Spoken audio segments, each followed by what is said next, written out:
ನಿಮಗೆ ಕತೆ ಕೇಳೋದಂದರೆ ಇಷ್ಟನಾ? You are in the right place. ನನಗೆ ಕತೆ ಹೇಳೋದಂದರೆ ತುಂಬ ಇಷ್ಟ.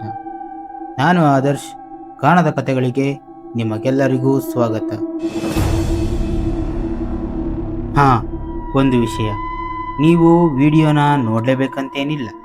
ನಾನು ಮಾಡೋ ನರೇಷನ್ ಸ್ಟೈಲ್ಗೆ ನಿಮ್ಮ ಮುಂದೆ ಕತೆ ಬರ್ತಾ ಹೋಗುತ್ತೆ.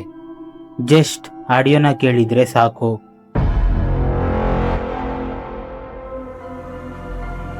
ಇದು ಶಿವಪುರ ಲಾಡ್ಜ್ ಸ್ಟೋರಿಯ ಮುಂದುವರೆದ ಭಾಗ, ಅಂದರೆ ಎಪಿಸೋಡ್ ನಂಬರ್ 2. ಇನ್ನೂ ಯಾರೆಲ್ಲ ಎಪಿಸೋಡ್ ನಂಬರ್ 1 ನೋಡಿಲ್ಲ, ದಯವಿಟ್ಟು ಆ ಸ್ಟೋರಿನ ನೋಡಿ. ನಂತರ ಈ ಸ್ಟೋರಿ ನಿಮಗೆ ಸಂಪೂರ್ಣವಾಗಿ ಅರ್ಥವಾಗಲಿದೆ. ಆ ಬೇಸ್ಮೆಂಟ್ ರೂಮಿನಲ್ಲಿ ನಡೆದ ಘಟನೆಗಳಿಂದ ವಿಚಲಿತನಾದ ರಾಹುಲ್ ಮುಂದೇನ್ ಮಾಡ್ದ? ಬನ್ನಿ ಸಂಪೂರ್ಣವಾದ ಕಥೆಯನ್ನು ತಿಳಿದುಕೊಳ್ಳೋಣ.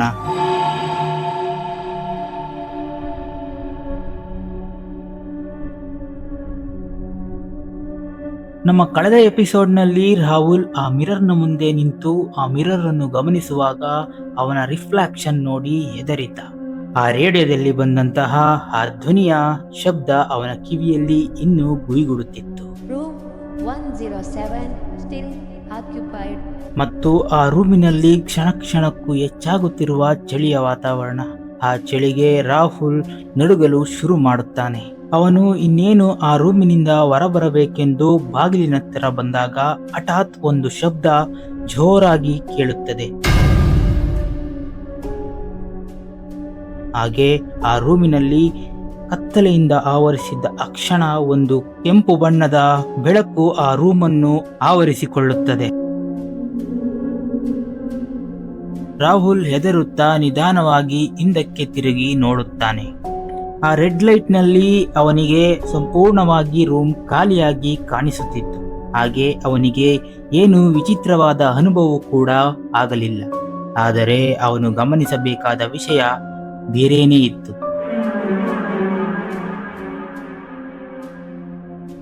ಆ ಬೇಸ್ಮೆಂಟ್ ರೂಮಿನ ಫ್ಲೋರ್ ತುಂಬಾ ಧೂಳಿನಿಂದ ತುಂಬಿತ್ತು. ಹಾಗೆ ರಾಹುಲ್ ಆ ರೂಮಿನ ಮೂಲೆಯನ್ನು ಕೂಡ ಗಮನಿಸುತ್ತಾನೆ. ಹಾಗೆ ಅವನಿಗೆ ವಿಚಿತ್ರ ಎನಿಸುವ ಒಂದು ಮುಚ್ಚಿ ಹೋದ ಬಾಗಿಲನ್ನು ನೋಡುತ್ತಾನೆ. ರಾಹುಲ್ ನಿಧಾನವಾಗಿ ಬಾಗಿಲಿನ ಹತ್ತಿರ ಹೋಗುತ್ತಾನೆ. ಹಾಗೆ ಅವನಿಗೆ ಒಂದು ವಿಷಯ ಅರ್ಥವಾಗುತ್ತದೆ.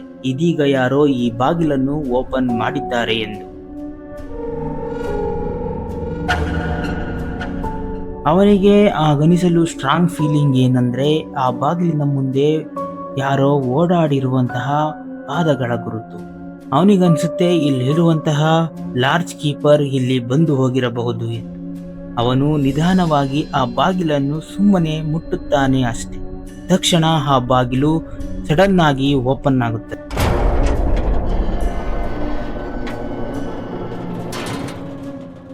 ರಾಹುಲ್ಗೆ ಒಳ ಹೋಗಲು ಧೈರ್ಯ ಸಾಲುತ್ತಿರುತ್ತಿಲ್ಲ. ಆದರೂ ಅವನ ಟಾರ್ಚ್ ಆನ್ ಮಾಡಿಕೊಂಡು ಒಳ ಹೋಗಲು ತೀರ್ಮಾನಿಸುತ್ತಾನೆ. ಒಳಗೆ ಹೋದ ರಾಹುಲ್ಗೆ ನಿಧಾನವಾಗಿ ಚಳಿ ಹೆಚ್ಚಾಗುತ್ತದೆ. ಹಾಗೆ ಒಳಗೆ ಹೋದ ರಾಹುಲ್ ಟಾರ್ಚ್ ಲೈಟ್ ಅನ್ನು ಸುತ್ತ ಹಿಡಿದು ನೋಡುತ್ತಾನೆ. ಆ ರೂಮ್ ಕಂಪ್ಲೀಟ್ ಆಗಿ ಖಾಲಿ ಇರುತ್ತದೆ. ಹಾಗೆ ರಾಹುಲ್ಗೆ ತಿಳಿಯುವುದೇನೆಂದರೆ ಮೊದಲಿದ್ದ ಆ ರೂಮ್ ಈಗ ಬಂದ ರೂಮ್ 2 ಸಿಮಿಲರ್ ಎಂಬುದು ಬೇಗ ಅರ್ಥವಾಗುತ್ತದೆ. ಏಕೆಂದರೆ ಅಲ್ಲಿದ್ದ ಮಿರರ್ ಇಲ್ಲೂ ಕೂಡ ಅದೇ ಜಾಗದಲ್ಲಿರುತ್ತದೆ. ಆ ವಿಷಯವನ್ನು ಅರ್ಥ ಮಾಡಿಕೊಂಡ ರಾಹುಲ್ ಕಂಪ್ಲೀಟ್ ಆಗಿ ಹೆದರುತ್ತಾನೆ.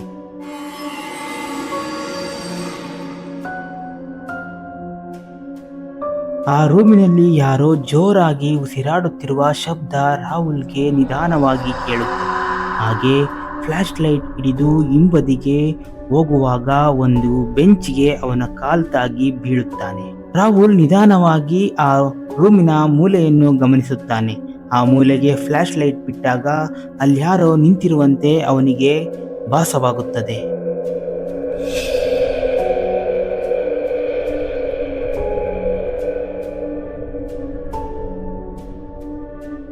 ಹಾಗೆ ರಾಹುಲ್ಗೆ ವಿಚಿತ್ರ ಎಂಬುವಂತೆ ಒಂದು ಹೆಂಗಸು ಕಿರಿಚಿಕೊಳ್ಳುವ ಶಬ್ದ ಕೇಳಲು ಶುರುವಾಗುತ್ತದೆ. ಅವಳು ಯಾವುದೋ ಕಷ್ಟದಲ್ಲಿ ಸಿಕ್ಕಿ ಹಾಕಿಕೊಂಡು ಒದ್ದಾಡುತ್ತಿರುವಂತೆ ಆ ಧ್ವನಿ ರಾಹುಲ್ಗೆ ಕಿವಿಯಲ್ಲಿ ಗುಯಿಗುಡಲು ಶುರುವಾಗುತ್ತದೆ. ರಾಹುಲ್ ತಕ್ಷಣ ಯಾರಿದ್ದೀರಾ ಇಲ್ಲಿ ಎಂದು ಜೋರಾಗಿ ಕಿರಿಚಿಕೊಳ್ಳಲು ಶುರು ಮಾಡುತ್ತಾನೆ. ಹಾಗೆ ರಾಹುಲ್ ಮುಂದೆ ಅದೇ ಲಾಡ್ಜ್ ಕೀಪರ್ ತಕ್ಷಣ ಬಂದು ನಿಲ್ಲುತ್ತಾನೆ. ಮೊದಲೇ ಭಯದಲ್ಲಿದ್ದ ರಾಹುಲ್ ಆ ಲಾಡ್ಜ್ ಕೀಪರ್ ಅನ್ನು ನೋಡಿ ಪೂರ್ತಿಯಾಗಿ ಭಯ ಬೀಳುತ್ತಾನೆ. ಲಾಡ್ಜ್ ಕೀಪರ್ ಬರುವವರೆಗೂ ಆ ಹೆಂಗಸಿನ ಧ್ವನಿ ಕೇಳುತ್ತಿರುತ್ತದೆ. ಅವನು ಬಂದ ತಕ್ಷಣ ಆ ಧ್ವನಿ ನಿಂತು ಹೋಗುತ್ತದೆ.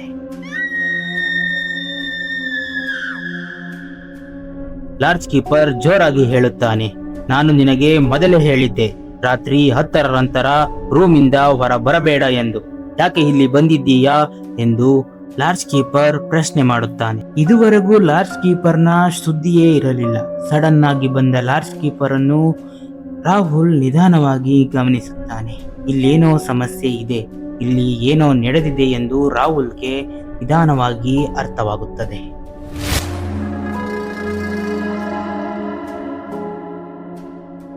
ರಾಹುಲ್ ಇನ್ನೇನು ಆನ್ಸರ್ ಮಾಡಬೇಕು ಅನ್ನುವಷ್ಟರಲ್ಲೇ ರಾಹುಲ್ ಕೈಯನ್ನು ಲಾಡ್ಜ್ ಕೀಪರ್ ಬಿಗಿಯಾಗಿ ಹಿಡಿದು ಅವನನ್ನು ಆ ಮೇಲ್ಮಹಡಿಯ 107 ರೂಮಿನ ಹತ್ತಿರ ಬಂದು ಬಿಡುತ್ತಾನೆ. ಹಾಗೆ ಅವನು ಮತ್ತೆ ವಾರ್ನಿಂಗ್ ಮಾಡುತ್ತಾನೆ, ನೀನು ಈ ರೂಮಿನಿಂದ ಬೆಳಗಾಗುವ ತನಕ ಹೊರ ಬರಬಾರದು ಎಂದು ಹೇಳಿ ಅವನು ಅಲ್ಲಿಂದ ಹೊರಟು ಹೋಗುತ್ತಾನೆ. ರೂಮಿನ ಒಳಗೆ ಬಂದ ರಾಹುಲ್ಗೆ ರೂಮ್ ಕಂಪ್ಲೀಟ್ ಆಗಿ ನಾರ್ಮಲ್ ಆಗಿರುವುದನ್ನು ಅಬ್ಸರ್ವ್ ಮಾಡುತ್ತಾನೆ. ರಾಹುಲ್ ಅವನ ಹಾಸಿಗೆ ಮೇಲೆ ಕೂರುತ್ತಾ ಅವನ ತಲೆಯಲ್ಲಿದ್ದ 100 ಪ್ರಶ್ನೆಗಳಿಗೆ ಉತ್ತರ ಹುಡುಕಲು ಟ್ರೈ ಮಾಡುತ್ತಾನೆ.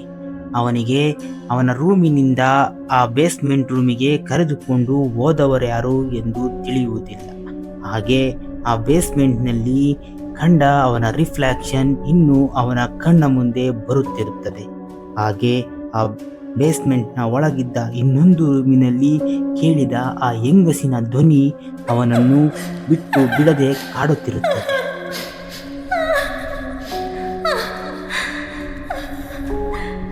ಇದನ್ನೆಲ್ಲ ಥಿಂಕ್ ಮಾಡುತ್ತಿದ್ದ ರಾಹುಲ್ ನಿಧಾನವಾಗಿ ನಿದ್ದೆಗೆ ಜಾರುತ್ತಾನೆ.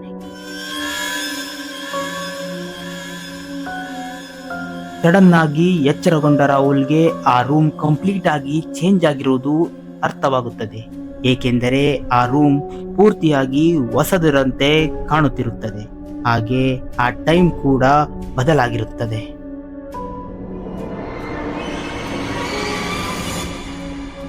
ಅವನಿಗೆ ಅರ್ಥವಾಗುವುದೇ ಇಲ್ಲ, ನಾನು ಇಲ್ಲಿ ಹೇಗೆ ಬಂದೆ ಎಂದು.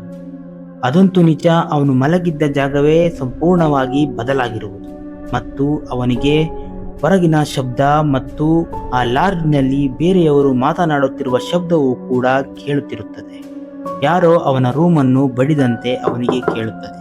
ರಾಹುಲ್ ನಿಧಾನವಾಗಿ ಎದ್ದು ಹೋಗಿ ಡೋರನ್ನು ಓಪನ್ ಮಾಡುತ್ತಾನೆ. ಅಲ್ಲಿ ಬಂದಂತಹ ಆ ಲಾಡ್ಜ್ನ ಕ್ಲೀನರ್, ಸರ್, ಇನ್ನು ಎಷ್ಟು ಟೈಮ್ ಇಲ್ಲಿ ಇರುತ್ತೀರಾ? ನಿಮ್ದು ಚೆಕ್ಔಟ್ ಟೈಮ್ ಆಗಿದೆ, ದಯವಿಟ್ಟು ಕೆಳಗಡೆ ಹೋಗಿ, ನಾನು ಈ ರೂಮನ್ನು ಕ್ಲೀನ್ ಮಾಡಬೇಕೆಂದು ಹೇಳುತ್ತಾಳೆ. ರಾಹುಲ್ ಕನ್ಫ್ಯೂಸ್ಡ್ ಸುತ್ತಲೂ ನೋಡುತ್ತಾನೆ. ಆ ರೂಮಿನಲ್ಲಿ ಬೇರೆ ಯಾರೋ ಇರುವುದು ಅವನಿಗೆ ಅರ್ಥವಾಗುತ್ತದೆ. ಅವನಿಗೆ ಪೂರ್ತಿಯಾಗಿ ತಲೆ ಕೆಟ್ಟಂತಾಗುತ್ತದೆ. ಈ ಜಾಗಕ್ಕೆ ನಾನು ಹೇಗೆ ಬಂದೆ? ನಾನು ಮಲಗಿದ್ದ ಜಾಗವೇ ಇದು ಎಂದು ಅವನು ಮಾತನಾಡಿಕೊಳ್ಳುತ್ತಾನೆ. ಹಾಗೆ ಅವನು ಯಾರಿಗೂ ಕಾಣುವುದಿಲ್ಲ. ಹಾಗೆ ಅವನ ಧ್ವನಿಯು ಕೂಡ ಯಾರಿಗೂ ಕೇಳುವುದಿಲ್ಲ. ನಾವಿಲ್ಲಿ ಅರ್ಥ ಮಾಡಿಕೊಳ್ಳಬೇಕಾದ ಮುಖ್ಯವಾದ ವಿಷಯ ಎಂದರೆ, ವಾಸ್ತವದಲ್ಲಿ ರಾಹುಲ್ ಅದೇ ರೂಮಿನಲ್ಲಿ ಮಲಗಿದ್ದಾನೆ. ಅವನು ಒಂದು ಕನಸಿನ ಲೂಪ್ನ ಒಳಗೆ ಸಿಕ್ಕಿಹಾಕಿಕೊಂಡಿದ್ದಾನೆ. ರಾಹುಲ್ಗೆ ಯಾರೋ ಏನೋ ವಿಷಯವನ್ನು ಹೇಳಲು ಇಷ್ಟಪಡುತ್ತಿದ್ದಾರೆ. ಹಾಗಾಗಿಯೇ ಅವನನ್ನು ಆ ಬೇಸ್ಮೆಂಟ್ ರೂಮಿಗೆ ಕರೆದುಕೊಂಡು ಹೋಗಿದ್ದು, ಹಾಗೆ ಮತ್ತೆ ಈ ಕನಸಿನಲ್ಲಿ ಅವನು ಬರುವಂತೆ ಮಾಡಿದ್ದು. ಇದಕ್ಕೆ ಕಾರಣವಾದರೂ ಏನು?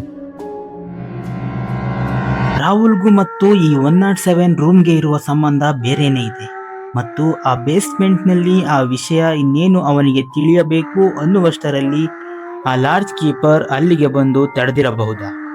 ಅಥವಾ ಆ ಹೆಂಗಸಿನ ಧ್ವನಿಯೇ ಇದಕ್ಕೆಲ್ಲ ಕಾರಣನ? ಈ ಎಲ್ಲ ಪ್ರಶ್ನೆಗಳಿಗೂ ಉತ್ತರ ಈ ಕನಸಿನಲ್ಲಿ ರಾಹುಲ್ಗೆ ಸಿಗುತ್ತಾ? ಗೊತ್ತಿಲ್ಲ. ಆದರೆ ನಿಮಗೆ ಮುಂದಿನ ಎಪಿಸೋಡ್ನಲ್ಲಿ ಇದಕ್ಕೆಲ್ಲ ಉತ್ತರ ಸಿಕ್ಕೇ ಸಿಗಲಿದೆ.